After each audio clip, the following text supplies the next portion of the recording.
Hello বন্ধুরা, আজকের ব্লগটা ঘর থেকে আরম্ভ করলাম।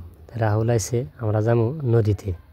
হাতে আমার এই যে জাল দেখেন, নদীতে আমরা কী করি, নদীতে আজকে আমরা কী কী করি সব আমরা এই মিনি ব্লগে দেখামু।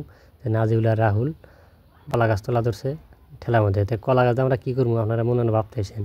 তো কলা গাছ নিয়ে মেলা করলাম ঠেলা দিয়ে নদীখানে।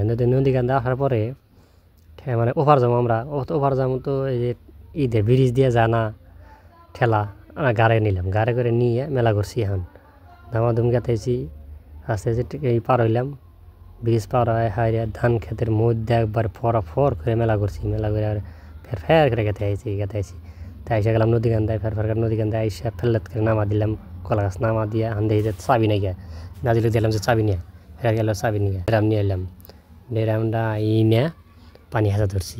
আবার নাও সাফা করে যে আলকাতরা করবো। তাই করে আলকাতরা নাই কলা গাছ আনছি, মানে আমরা নাও টান উড়াম। তো নাজিল চাবি আইনা চালা খুললে এখন আমরা নাও টেনে তুলতেছি। রাহুল আবার গান করলো, রাহুলের গান হই না কুত্তাই দিছে দূর। তো গান হই না কুত্তাই দিছে দূর। তার ইমরান দিয়েছে ব্যায়াম করা ধরছে। ব্যায়ামটাম কইরে নাওটাও দুই আবার টানদার না তুললাম আর ঠেকা ধরলো।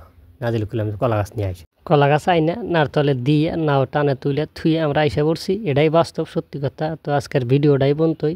ভিডিওটা পুরো ভিডিও দেখার জন্য ধন্যবাদ। বাই বাই, দেখা হবে নতুন কোনো ভিডিওতে।